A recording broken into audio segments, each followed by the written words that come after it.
नमस्कार। चर्चा में सभी दर्शकों का स्वागत है। खुशी की बात है कि देश में कोविड-19 की स्थिति जो है वो स्थिर है। कह सकते हैं कि अधिकारियों द्वारा बहुत हद तक इस पैंडेमिक पर काबू पाने में कामयाबी प्राप्त हुई है, सफलता मिली है।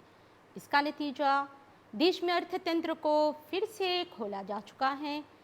मई बल्कि पहली मई से डिकॉन्फाइनमेंट का दूसरा चरण भी लागू है। सरकार द्वारा कई स्कीम लागू की गई है जिससे कि लोगों को वित्तीय सहायता प्राप्त हो, नौकरियां बचाई जा सके। ये जो स्कीम है एमओए के द्वारा लागू किया जा रहा है। तो आज की चर्चा में हम ये देखेंगे कि मार्च महीने से लेकर अप्रैल तक कितने सारे लोगों को वित्तीय मदद दी गई है और ये जो स्कीम है कितनी कामयाब रही है। तो आज हमारे मंच पर उपस्थित हुए हैं एमओए की तरफ से श्री हरिदेव शंकर जो कि टीम लीडर नमस्ते। हैं। नमस्कार जी। और साथ में कम्युनिकेशन अधिकारी श्री अमित तिलकधारी जी, आपको भी नमस्ते। नमस्कार, आपका स्वागत है प्रोग्राम में। धन्यवाद।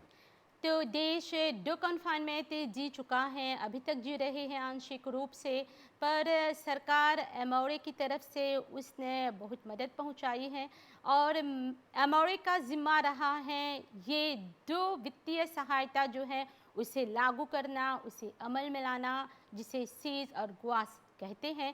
तो इस पर किस तरह से कार्य हुआ है, चलिए इस पर हम सुनते हैं एमओए के जो डायरेक्टर जनरल हैं श्री सुधा मोलाल जी को। लॉकडाउन में एमआरए के जो कर्मचारी हैं और कार्यकर्ता हैं उन्होंने अपने घर से काम करना कंटिन्यू किया और उसके तहत हमने घर में बैठ के रिटर्न्स और वसूल किए, पेमेंट्स वसूल की, रिफंड्स किए। और हमारे जो कर्मचारी हैं अब उनके पास इतनी स्किल और कॉम्पिटेंस है, इतना इक्विपमेंट है कि वो घर बैठे ये काम कर सकते हैं।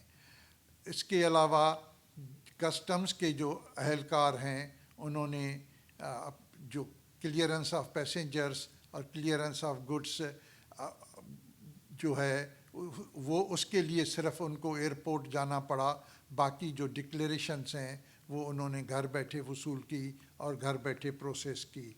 हमने जो हमारे स्टेक होल्डर्स हैं, जो टैक्स गुजार हैं, हमने उनके रिटर्न्स, उनकी पेमेंट्स, उनकी क्वेरीज, उनकी जो पेमेंट्स हैं, वेज असिस्टेंस और एसीएस, ये सारी सहूलतें जारी रखीं और सारा काम घर बैठे हमने दिया और जिसकी वजह से हमारे काम में कोई खलल अंदाजी नहीं हुई।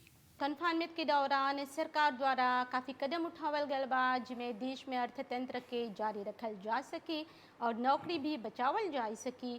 तो हमने के बतावा कि मार्च महीने से अप्रैल तक स्थिति के लेके कौन विकास हो बाती। जैसे जनता जानत वंजा गैल साल जब कॉन्फिनमा होल त सरकार दुगो प्लान असिस्टेंस फिनेंशियर लेके आल। पहला रहल सेल्फ एम्प्लॉयड असिस्टेंस स्कीम और दूसरा गवर्नमेंट वेज असिस्टेंस स्कीम। है सेल्फ एम्प्लॉयड असिस्टेंस स्कीम जो है ई इंटरवेनियर होल जहाँ पर जब लॉकडाउन होल त travailleur इंडिविजुअल जैसे बोली रजा मासों पैंट एगो मौसम गातो रहल त उ लोग के काम तब बंद हो गल, नहीं सकते उनजा काम करे, घर में पैसा नहीं आवता। तो सरकार बोला चला इ लोग के हमनी मदद पहुँचाए जा। ई travailleurs indépendants जैसे बोली राजा उ लोग खातिर। और अब l'entreprise लोग रहल, बहुत एंटरप्राइज बंद हो गल, काम नहीं हुआ था, कर्मचारी लोग घर ही रहता, न कुछ फौजविया हुआ था, न कुछ बेचल जाता, न पैसा हुआ था न। तो एकर खातिर गवर्नमेंट आले गो स्कीम गवर्नमेंट वेज असिस्टेंस स्कीम, ओके। और है दोनों प्लान जो रहल त ई एमआरए से मांग करल गल कि तू लोग इम्प्लीमेंट कर ला मीज एग्जीक्यूशन त एमआरए कर पर। तो ये पहला प्लान स्कीम पहला प्लान हुआ जौन मार्च अप्रैल मई तक गए रहल। तो ओकर बाद मन ला डिकॉन्फिनमा हो गल और इस साल जब दूसर कॉन्फिनमा आल, ओके, le 10 मार्च से और जौन 30 अप्रैल तक चलल, तो ये भी एमआरए toujours एकर पर काम करे लगल। हाँ, कल बरिस के कितना रकम एमाउंट जोन बाते ई खर्च कर ले बाते हाँ। ई सब अदायगी करे खातिर पेमेंट खातिर।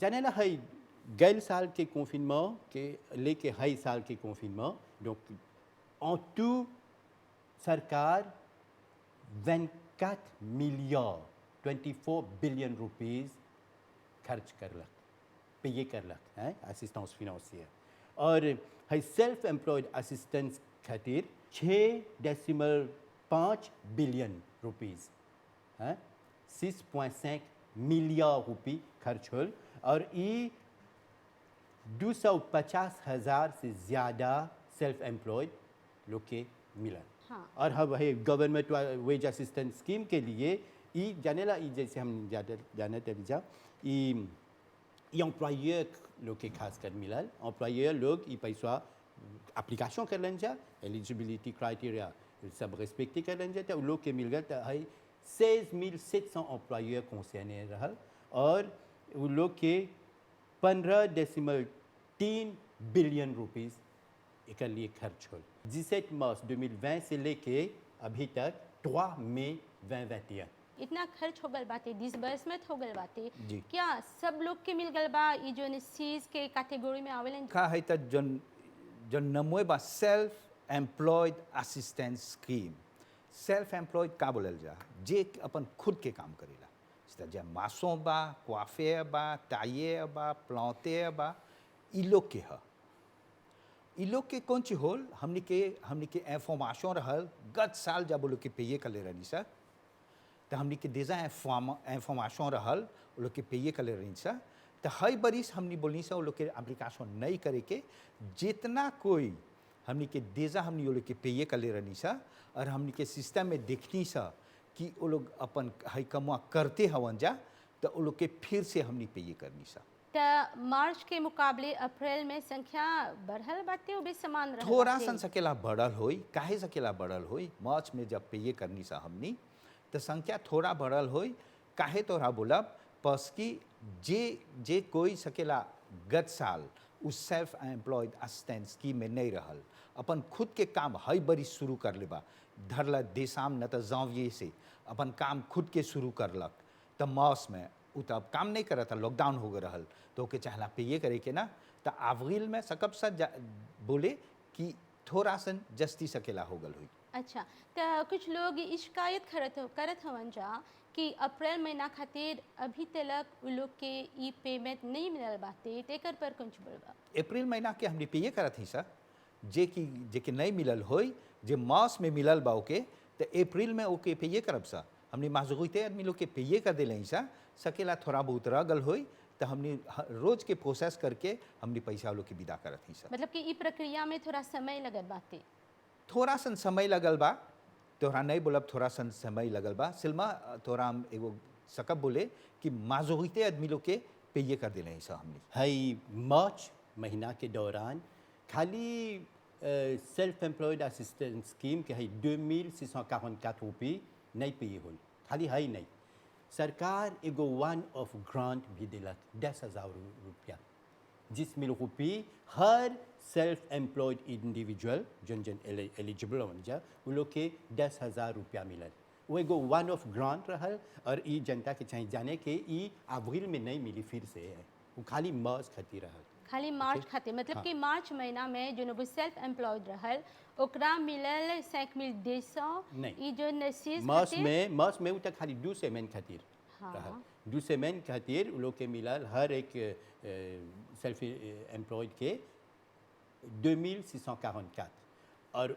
ओकर ऊपर 10,000 रुपया भी बहुत लोग के पैसा मिल गल बा और है जिसमें रुपया और आर कोई के सकेला खाली अभी 2,644 मिलल है जिसमें रुपया नहीं मिलल बा तो ई नहीं कि नहीं मिली जे तोहरा मार्च में मिलल तोहरा असिस्टेंस है 2,644 तो तोहरा जिसमें रुपया मिली वावता ओके बहुत कोई के मिल गल बा और सकेला थोड़ा और भी बा अभी लोग के नहीं मिलल बा वो मिली जाने ला तनी प्रोसेसिंग करे के मार्च महीना खातिर ई वन ऑफ ग्रांट अभी तक नहीं मिलल बाते। नहीं बहुत के मिल गल बा हाँ मतलब कि कुछ लोगन के नहीं मिलल लोगन के बाते। नहीं मिलल बा और ई वन ऑफ ग्रांट खाली मार्च खातिर खाली रहल मार्च। अप्रैल में 5,200 और मिली अप्रैल में फिक्स। पूरा एक महीना खातिर उन लोग के असिस्टेंस मिली 5,287 5,287 रुपये। और जाने ला अभी तक है खाली मर्स और अप्रैल ले जा तो एमआरए लगभग 4 मिलियन रुपये डेबू से कर दिला सेल्फ एम्प्लॉयड असिस्टेंट स्कीम है। गवर्नमेंट वेज असिस्टेंस स्कीम ई खासकर जोन एसएमईज लोग हवन जा वो लोग खातिर है।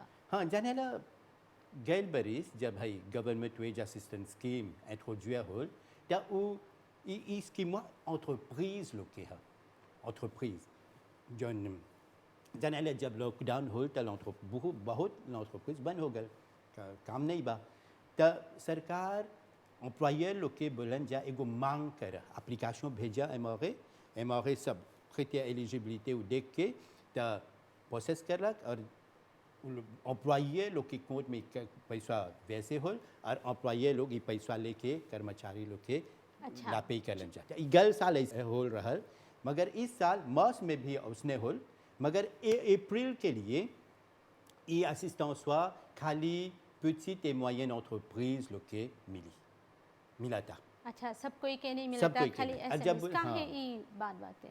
हाँ कहा कि सरकार के डिसीजन है और जैसे बोली ला जा petite et moyenne entreprise एक मतलब क्या है ये लालवा में ऐसे है कि गैल साल l'année financière écoulée aucun chiffre d'affaires maximum चाहिए 50 मिलियन जो कर शिफ्ट d'affaires 50 मिलियन से ज़्यादा हुई तो वो एलिजिबल नहीं रही।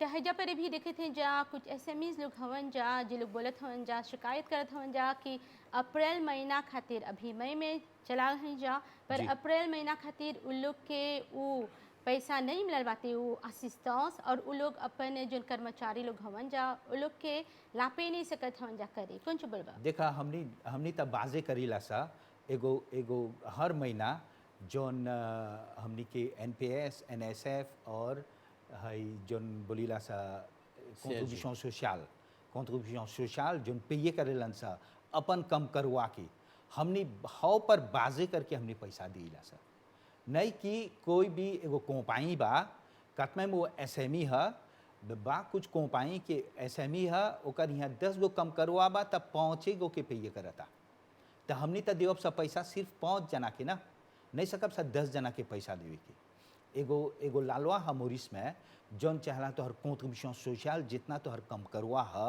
वो लोग के सब कोई के पे करे के तो कॉम्प्लेट तो नॉर्मल में मिली तू तो 10 गो कम करवा बा तो हर यहाँ तब 5 गो के पे कर ले हुआ तो कॉम्प्लेट मिली अब तू आगाजे कर ले 10 आदमी के और हमने पैसा देवा थे ऐसा खाली 5 गो आदमी के तो नॉर्मल कॉम्प्लेट मिली तो हमने तक पैसा देवा खाली 5 जना पर हैजा पर ये बात ई है कि चाहे 5 ही जना हो जी।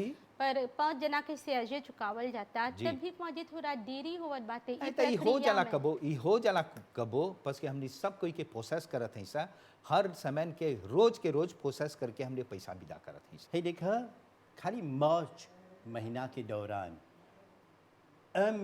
1,393 millions 873 रुपये पे हो गल बा।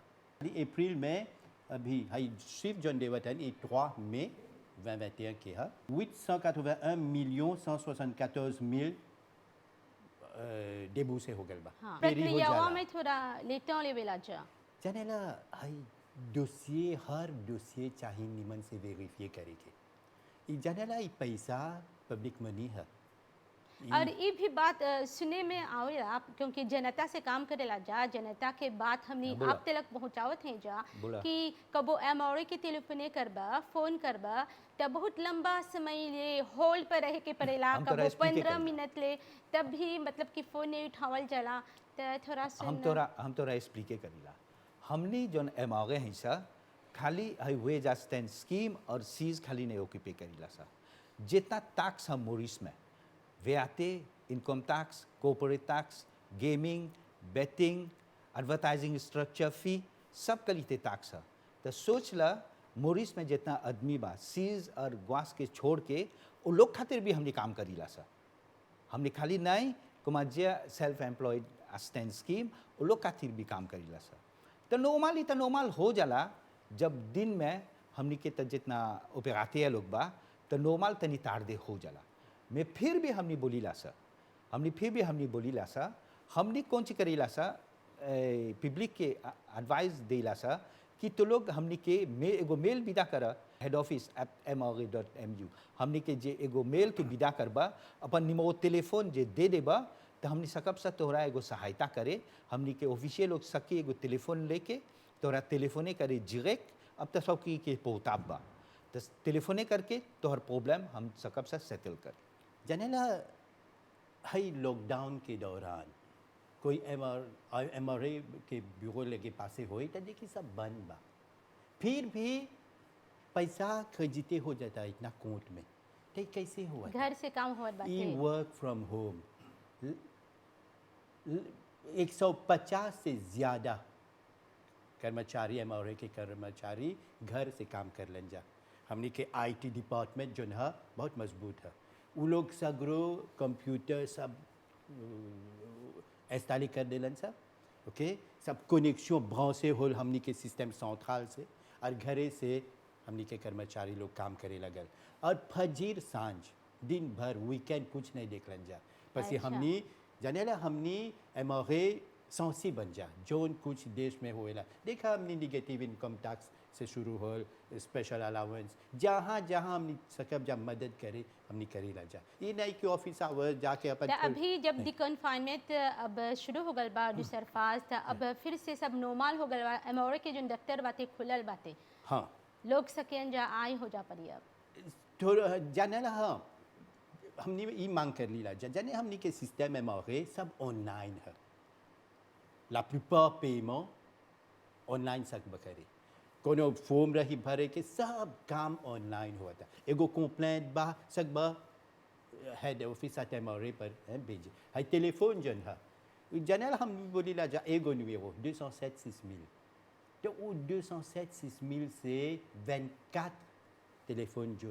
कनेक्टे बा घरे से कर्मचारी लोग सब टेलीफोन लेवा तवन जा, मेल सब देखा तवन जा, तब ब्यूरोवा ऑपरेशनल बा हमने वो भी 100% नहीं है। हमने जाने ला भाई प्रॉब्लम जोन बा ये समस्या को बिल्कुल, हाँ। अभी चालू बा, हमने मैक्सिमम प्रिकॉशन लेवा तन जा, सैनिटरी मेजर्स एगो 75% से कब जा बोले ऑपरेशनल हो गल बातें। हाँ, मगर जो नई बा ब्यूरोवा में वो घरे से काम करे था, वो घरे से अपन काम तो कोनो सिस्टम बातें यदि जैसे कि हम कोनो एप्लीकेशन करत हैं, कोनो सिस्टम बातें ऑनलाइन से कब देखे कितना प्रोसेस होवत बातें या कब पूरा हो जाए, इस तरह के कोनो हम व्यवस्था तोरा एक्सप्लिक बातें। करेला, हम तोरा बोलीला कैसे होला है।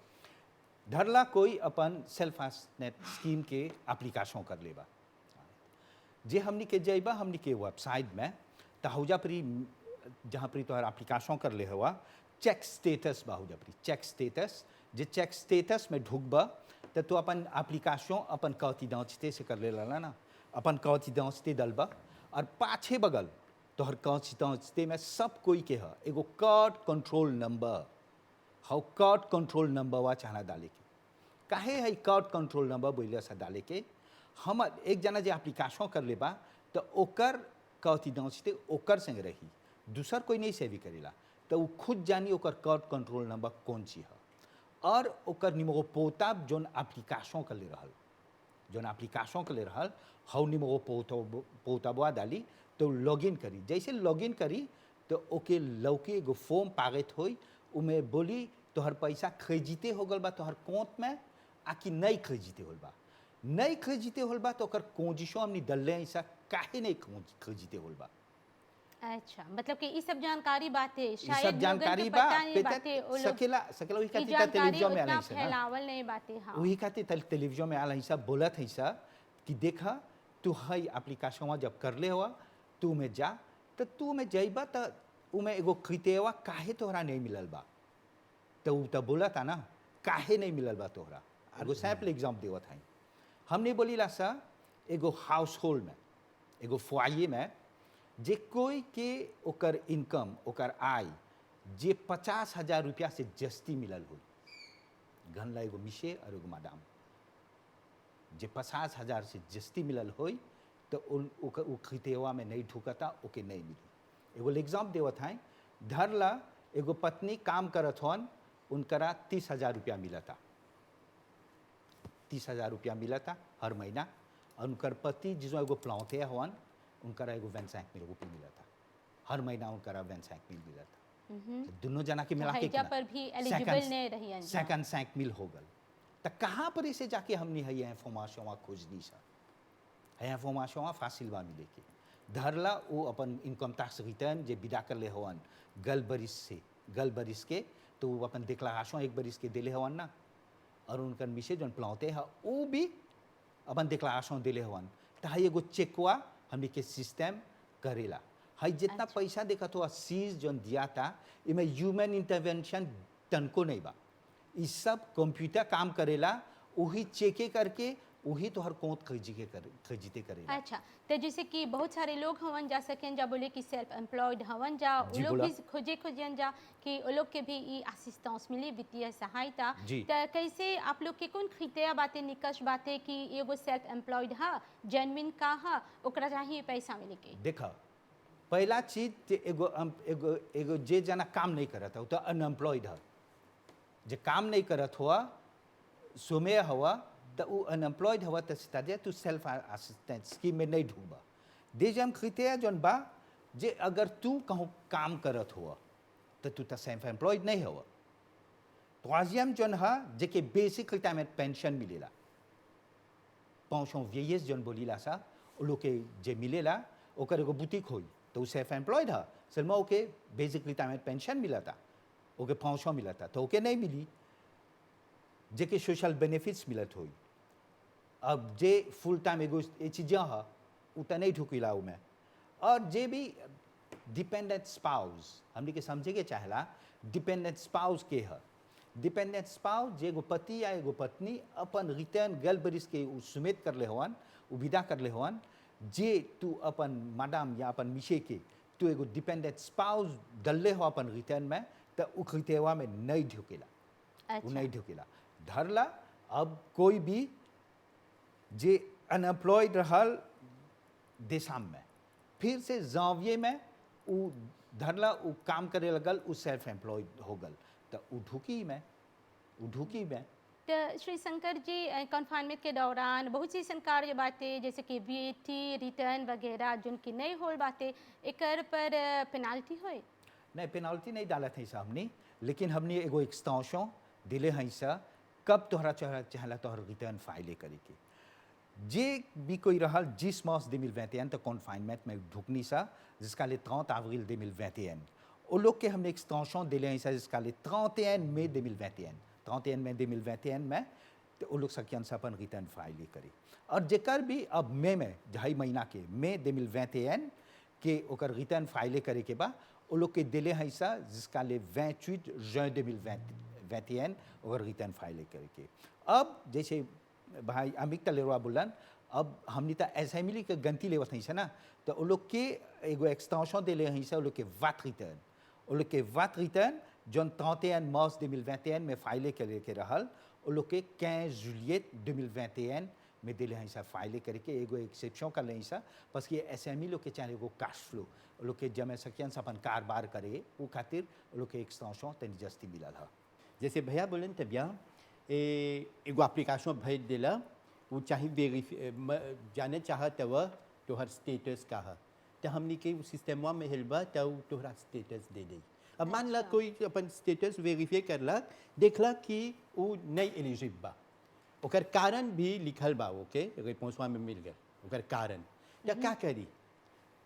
बहुत मेल आवेला, बहुत कोई टेलीफोन करेला, तो हमने इंसेंसिबल नहीं जा, ये सब कंप्लेंट, ये सब इस इंफॉर्मेशन सब पर आप लोग अध्ययन करेला जा। एग्जैक्टली तहजा पर ही दूसरा चरण शुरू हो गल बातें डी कन्फाइनमेंट के, ता अब जो सीज गुआस बातें ई जारी रही अब या अब से ई बंद हो जाता? नहीं, अभी तक ये 30 अप्रैल तक चालू बा।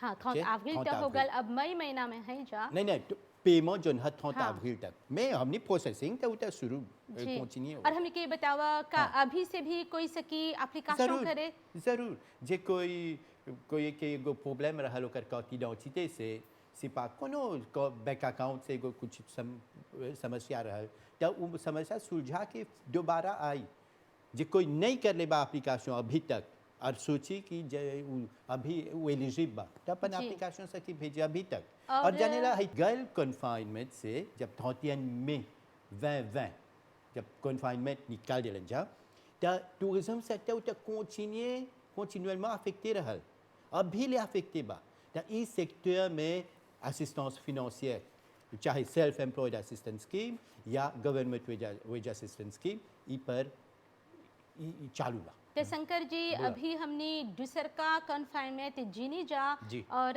एमआरए के काफ़ी अनुभव मिलल सकब जा बोले जी। जिसमें कार्य में सकब जा जस्ती तेजी आने जस्ती तेजी से सकब जा ये सब जन पेमेंट बातें लोग के करे चाहे सीज के स्कीम हो या ग्वास के स्कीम भगवान से मनाए ला और कन्फाइनमेंट नहीं आई इत होएला चीज नहीं सकबा रोके लेकिन हमने के प्रार्थना चाहेला कि फिर से नहीं आई लेकिन हमने एगो एक्सपीरियंस हो गल बा जनला एक्सपीरियंस से हो गल बा गल साल हमने काम करनी से इतना पर और हई साल गल साल के एक्सपीरियंस लेके हमने हई बरिस अपन एमआरए के अमिलियोरेशन करनी सा हमने के ऑफिशियल लोग घर ही से काम करलन सा और सब पेमा देखबा त हमने घर ही से हमने काहे हमने कहे एगो लावांताज मिलल पेमा करे के बस कि हमने पेमा काश नहीं करीला सा हमने पेमा शेक से नहीं करनी सा सब कोई के बोलनी सा अपन कोट ला बैंक देवे के तो हमने सब सिस्टम इलेक्ट्रॉनिक करनी सा हमने बैंक दे मोरिस संगे है दूसर ला बैंक संगे हमने आगे ही एगो एग्रीमेंट हमने कर ले रहनी सा कि हमने सब जगह इलेक्ट्रॉनिक करब सा c'est-à-dire तू अपन रिटर्न अपन एप्लीकेशन इलेक्ट्रॉनिक करत हुआ और तो हर जन अथी बा पेमा बा पैसा बाटे जगह खरीदते हो जाए तो हर जगह अकाउंट खरीदते हो जाता तो हर कोट जैसे हम शुरुआत में बोली अभी तक है दुगो कॉन्फिnement सेक्टर टूरिस्टिक सब जोड़ के 24 मिलियन 24 बिलियन रुपीस ई पे हो गल बा एमआरए प्रोसेस कर रही बा ई पेमेंट खरीदते और हो बोलब गइल। जे स्कीम से है सुना। ई स्कीम बहुत सफल रहल बाटे जरूर जब बहुत जनता के ही मदद पहुँचेला बहुत और ये हम बोला चाहत रही कि और इतना थोड़ा जनता बा जो उ लोग एलिजिबल बन जा उ लोग ई पैसा उ लोग मेरिटे करता बन जा मगर उ लोग के नहीं मिलल बा अभी तक। अच्छा तो ये जे एलिजिबल बा देखो काजे नहीं हो जा हमनी एमआरए में काम हुआ था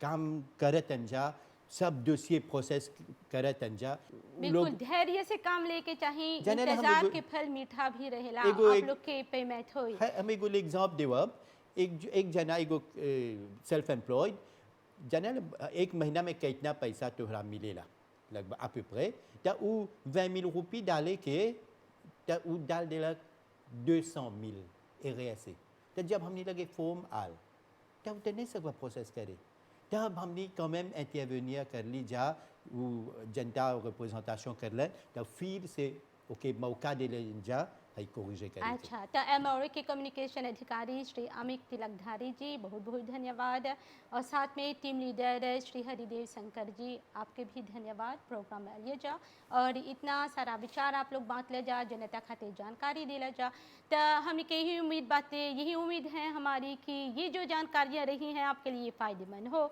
तो आप अपना ख्याल रखें सुरक्षित रहें और साथ में स्वच्छता के कदमों का पालन जारी रखें तो आज की चर्चा में इतना ही नमस्कार